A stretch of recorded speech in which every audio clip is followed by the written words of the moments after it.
An equation involving ratio of an angle theta is called trigonometric identities if it is true for all values of theta. So, इस video में हम लोग बात करने वाले हैं फंडामेंटल ट्रिगोनोमेट्रिक आइडेंटिटीज के बारे में। अगर आपने हमारा पिछला वीडियो नहीं देखा है ट्रिगोनोमेट्री का, तो मैंने लिंक डिस्क्रिप्शन में दे रखा है, आप जाकर के पहले पहला वीडियो देखिए, उसके बाद हम यहाँ पे आप इस वीडियो को देखिएगा, क्योंकि इस वीडियो में हम लोग कुछ फंडामेंटल ट्रिगोनोमेट्रिक आइडेंटिटीज को प्रूफ करने वाले हैं, जो कि क्लास 10 तक के सिलेबस में हमारे पास मिलता है। वो 3 फंडामेंटल ट्रिगोनोमेट्रिक आइडेंटिटीज हैं।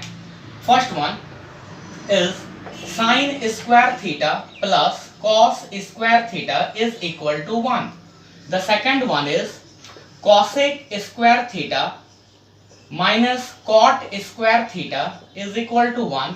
And the third one is sec square theta minus tan square theta is equal to 1. So these 3 trigonometric identities are actually true for all values of theta. यानी आप यहाँ पे थीटा का कुछ भी value अगर आप डालते हो, 10 डिग्री, 30 डिग्री, 45 डिग्री, 60 डिग्री, जो भी आप डालोगे तो ये सारे के सारे वेरीफाइड होंगे। इट मींस कि value of LHS is must be equal to value of RHS। यानी अगर मान लो कि हमने 20 डिग्री अगर यूज किया, तो sine square 20 degree plus cos square 20 degree is must be equal to 1। So इनको हम ट्रिगोनोमेट्रिक आइडेंटिटीज बोलते हैं। एक्चुअली ये तीनों फंडामेंटल ट्रिगोनोमेट्रिक आइडेंटिटीज हैं और इनको भी हम प्रूफ कर सकते हैं। जैसे कि इसके लिए फिर से मैं राइट एंगल ट्रायंगल लूंगा, जैसा कि मैंने पहले ही कहा था कि क्लास 10 के सारे trigonometric values right angle triangle में वेरीफाई होते हैं। तो मैंने यहाँ पे एक राइट एंगल ट्रायंगल ABC लिया हुआ है और इसका जो एंगल B है वो 90 डिग्री है और एंगल C के वैल्यू को मैंने थीटा माना हुआ। तो जैसा आप जानते हो कि ये वाला जो एंगल होगा ये होगा हमारा 90 माइनस थीटा।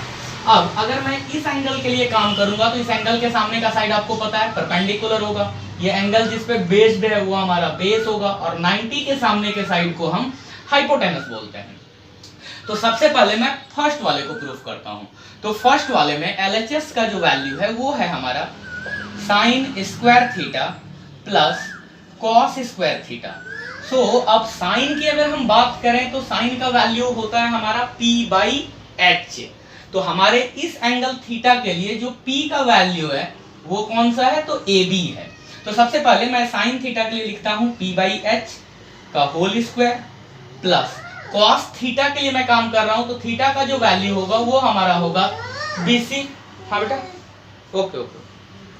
तो कॉस थीटा का जो हमारा वैल्यू होगा वो होगा B/H सो का whole square is equal to, तो अब आप इस पे P²/H² plus B²/H² is equal to, अब हमारा H² दोनों में है तो एलसीएम आ गया और ये हो गया P² प्लस B²। अब पाइथागोरियन के थ्योरम से ये चीज हमको पहले से ही पता है कि P² plus B² is equal to H²। तो इस चीज को अगर हम यहाँ पे अप्लाई कर दें तो ये हो जाएगा P² प्लस B² का वैल्यू हो जाएगा हमारा H² by H²। So both are cancel and it becomes 1, so is equal to RHS। तो आप यहाँ पे देख रहे हो कि हमने पहले वाले को इस सिंपल मेथड से हम लोग वेरीफाई कर सकते हैं। इससे कई डिराइव्ड वैल्यूज निकलेंगे।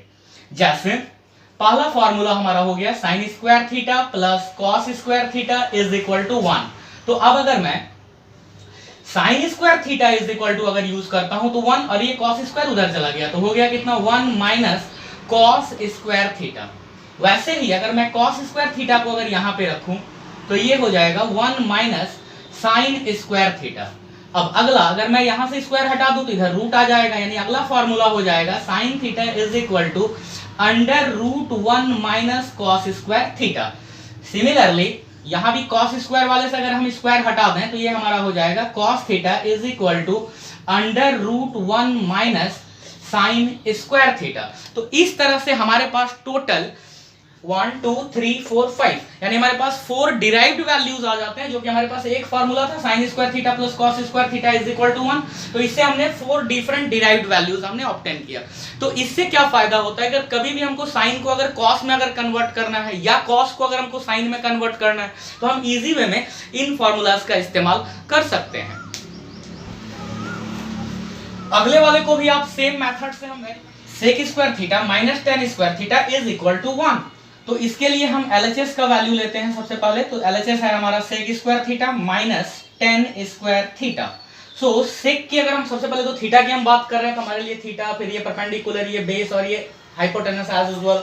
अब सेक का जो वैल्यू होता है वो होता है h/b, क्योंकि ये कॉस का मल्टीप्लिकेटिव इनवर्स है और कॉस का वैल्यू होता है b/h, तो हमारे सेक का वैल्यू है h/b।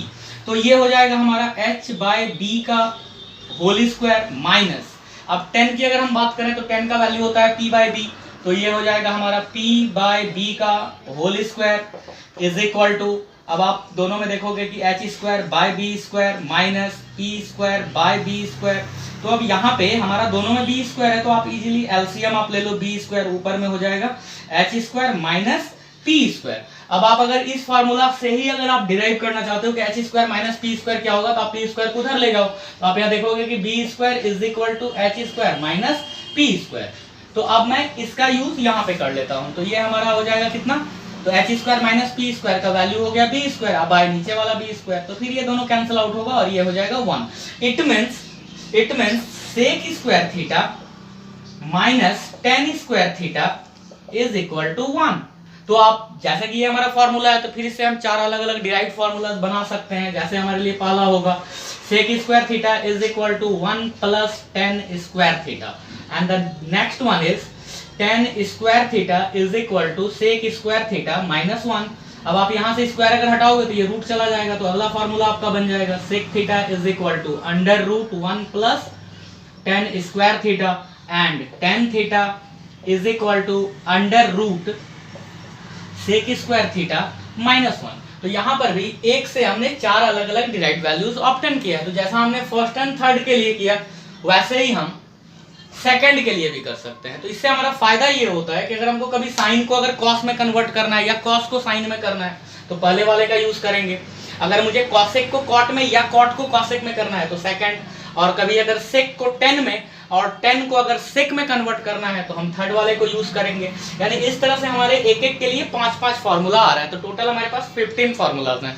इन्हीं का यूज क्लास 10 तक के बेसिक प्रूफिंग वाले ट्रिगोनोमेट्रिक सवालों में किया जाता है। प्रूफिंग के लिए हम लोग एक छोटा सा सवाल यहाँ पे लिया हुआ है कि 1 plus sec theta by sec theta is equal to sine square theta by 1 minus cos theta. तो यहाँ पे हम सबसे पहले एलएचएस वैल्यू को हम लेते हैं, और एलएचएस वैल्यू है हमारा 1 plus sec theta by sec theta, और आरएचएस में मुझे साइन एंड कॉस में लेके जाना है, यानी मुझे सेक वाले वैल्यू को साइन एंड कॉस में कन्वर्ट करना है। तो इसके लिए हम सबसे पहले जो हमारा सेक है ये किसका रेसिप्रोकल है, सॉरी किसका मल्टीप्लिकेटिव इनवर्स है, तो कॉस का। तो इसको मैं सेक को सबसे पहले कॉस में कन्वर्ट कर लूंगा। सो 1 प्लस सेक को हम लिख सकते हैं 1 बाई cos theta, and whole by again this sec theta can be written as 1 बाई कॉस थीटा। सो अब यहाँ पे आप एलसीएम ले लीजिए, तो एलसीएम लेने से कितना हो जाएगा हमारा, तो cos theta plus 1 by cos theta, ये वाला वैल्यू हो गया, ठीक है, और whole by 1 by cos theta. So हमारा ये कॉस थीटा और ये कॉस थीटा आपका कैंसिल हो जाएगा, तो ये हमारे पास कितना बच रहा है 1 प्लस कॉस थीटा बाय कुछ नहीं है, फिर हमारा 1 है। अब रही बात कि मुझे यहाँ पर ये वैल्यू लाना है, तो इस वैल्यू में नीचे मुझे क्या मिल रहा है 1 माइनस कॉस थीटा। तो अगर 1 माइनस कॉस थीटा है तो जितना से मैं ऊपर मल्टीप्लाई करूंगा उतना से ही मुझे नीचे भी मल्टीप्लाई करना है। 1 माइनस कॉस थीटा से मैं ऊपर और नीचे दोनों साइड मल्टीप्लाई कर देता हूं, तो ऊपर में चला जाएगा ये a plus B into A minus B. So a plus B into A minus B is equal to A square minus B square. तो ये हमारा हो जाएगा 1 minus cos square theta by 1 into this one, so it becomes 1 minus cos theta. अब हमने जो trigonometric identities जो proof किया था तो 1 माइनस कॉस स्क्वायर, तो ये कॉस स्क्वायर इधर लाएंगे तो ये हो जाएगा साइन स्क्वायर के बराबर। So is equal to 1 minus cos square theta can be written as sine square theta by 1 minus cos theta. So that's your RHS value. तो ये मैंने एकदम छोटा सा सवाल लिया था।